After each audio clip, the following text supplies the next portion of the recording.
So hello everyone, welcome to YourPedia Education. So as you know, ISRO shortlisting is out for the final stage and now they will be conducting interview.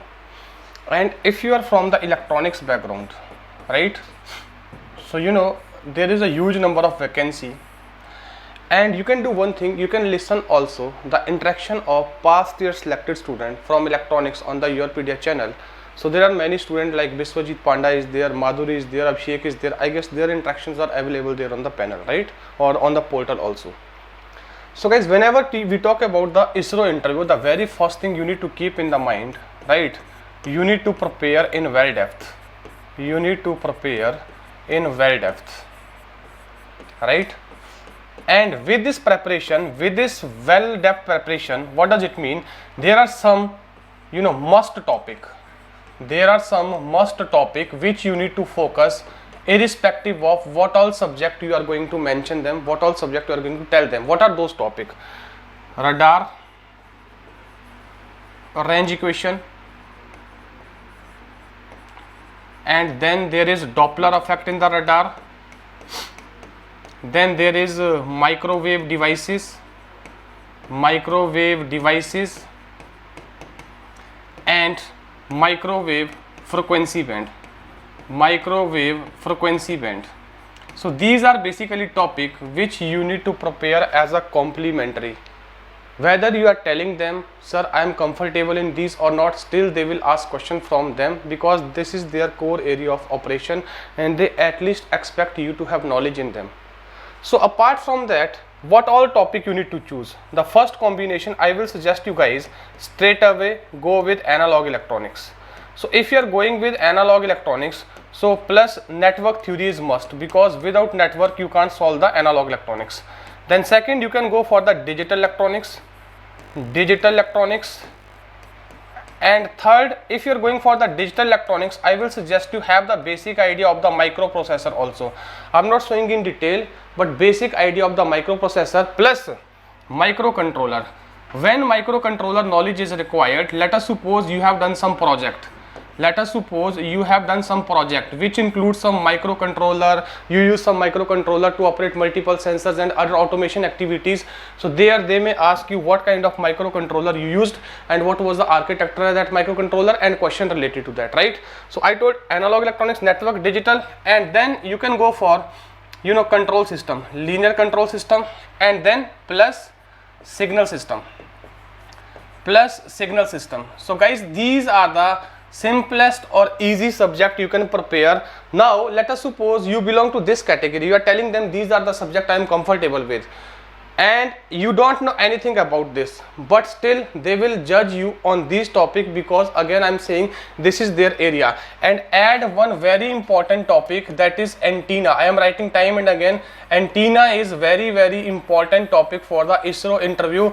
You are coming from any background, you are working in VLSI industry, you are working somewhere else, you are a fresher, you are doing masters in any other specialization, still they will focus many questions on the antenna. I will suggest you all, please prepare in depth the antenna. They will ask a lot of questions from the antenna, because antenna is their very hot topic and prominent topic and mostly and frequently asked topic. So it may happen anybody student who is interested in the communication domain.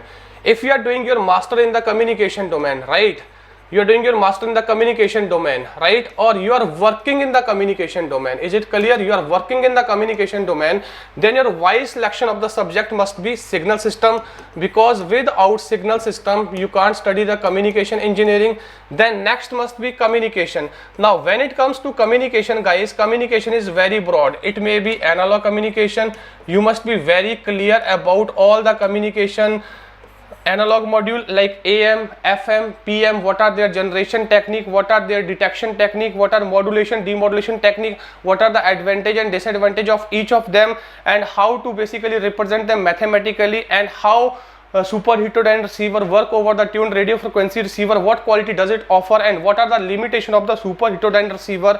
And if you want to measure and judge the quality of the reception, then what all parameter of the receivers are very important. You might have heard about sensitivity, selectivity, and fidelity. These kind of questions they usually ask, right?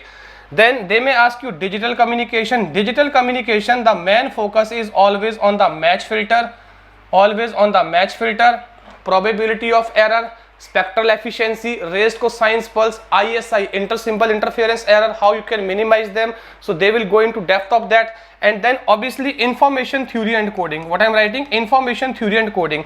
Here they will discuss a lot about channel capacity, binary symmetric channel capacity. They may ask you to draw the channel capacity versus the probability for the binary symmetric channel, for the noiseless channel, for the lossless channel, for the idle channel. There is a channel transition matrix. You must know that. If you know that, then you can draw the channel capacity versus probability easily, because there is a standard formula for the channel capacity. If you know the probability distribution or channel transition matrix, then you can calculate the probability channel capacity very easily, right? So then there is one noise section. In noise, they will focus more upon narrowband noise. They will focus more on the narrowband noise, and then their focus will be more on the random variable and autocorrelation plus spectral density. So these are the topic if you are coming from the communication जो आपने gate में पढ़े हैं. Now plus इसके साथ आपको add करना पड़ेगा plus basic of 5G and 6G. They may ask you, because 5G is a trending technology and there are a lot of invention into direction of the 6G. So कौन कौन से parameter है? Basic comparison. What is basic comparison parameter? कौन कौन से आपके comparison parameter है 5G और 6G के बीच में, वो आपको ध्यान से प्रिपेयर करना है, राइट? अगर आप कम्युनिकेशन डोमेन और कम्युनिकेशन इंडस्ट्री से आ रहे हो, then you must know about Maxwell equation, and then electromagnetic wave spectrum. What are the different component of this spectrum and what are the application of some few of spectrum among them? और microwave, इस spectrum में एक microwave range भी आएगा. तो when you will be studying here microwave, then you must know what are the different microwave frequency band. क्या पता होना चाहिए आपको? different microwave frequency band क्या है? तो गाइज ये चीजें हैं जो आपको बहुत अच्छे से प्रिपेयर करनी अगर आप कम्युनिकेशन डोमेन से आ रहे हो. So if you are coming from the communication domain, I always suggest to choose signal system as a first subject, I always suggest communication as a second subject, and I always suggest to choose digital electronics as a third subject. Digital electronics as a third subject, and fourth subject I always suggest to people to choose either network or either control system. Reason being, if you are doing communication, then covering EDC and analog will be a bit difficult because they are the very lengthy subject.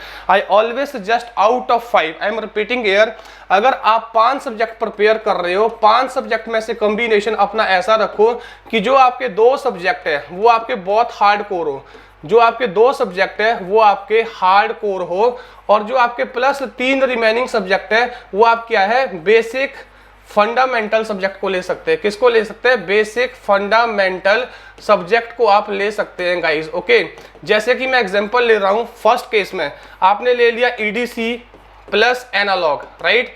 ये आपने first case में ले लिए 2 subject, plus इसके साथ add कर दो network, इसके साथ ऐड कर दो LCS, इसके साथ ऐड कर दो डिजिटल इलेक्ट्रॉनिक्स और सिग्नल एंड सिस्टम. इस केस में इस कॉम्बिनेशन के साथ मैं वाइज हमेशा देता हूं डिजिटल इलेक्ट्रॉनिक्स चूज करो, बिकॉज अगर आप एनालॉग के ऊपर अच्छा कमांड कर रहे हो then digital electronics will be easier to understand, right? Let us suppose second case में you are into scenario, you are choosing communication plus EMFT as a core subject. तो उस केस में आप क्या लीजिएगा?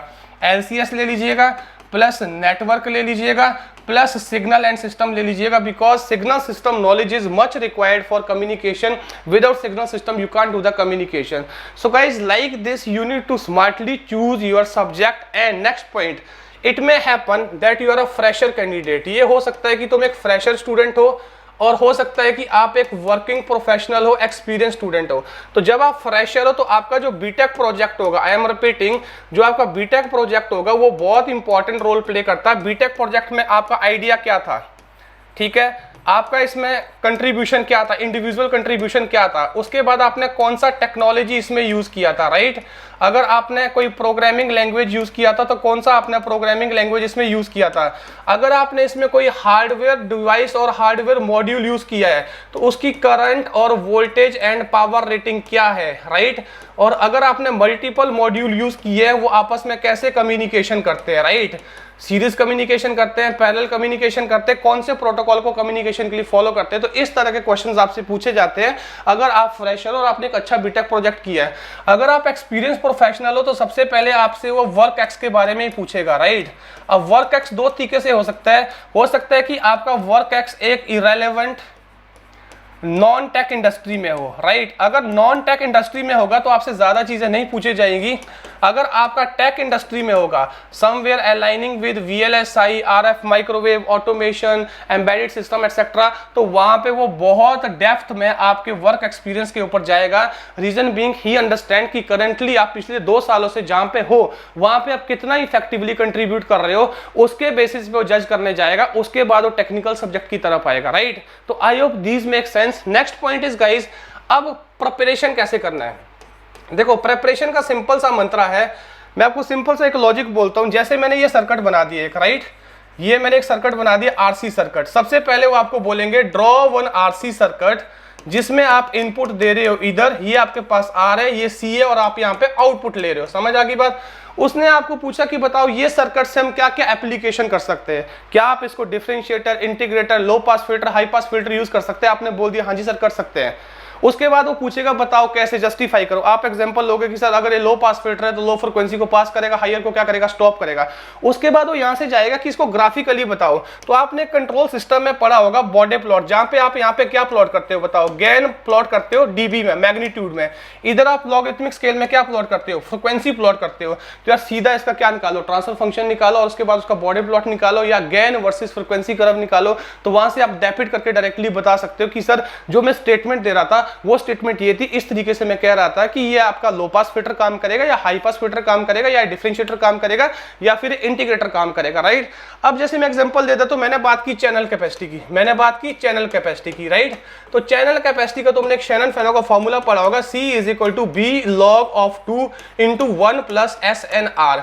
अब यहाँ पे सिंपल सा कंडीशन लगा लेता है कि यार अगर मैं बैंडविड्थ को इनफाइनाइट कर दूं, क्या कर दूं, बैंडविड्थ को इनफाइनाइट कर दूं, और ये सबको पता होगा, सबने पढ़ा होता फॉर्मूला कि इसमें लिमिटिंग लगा दो।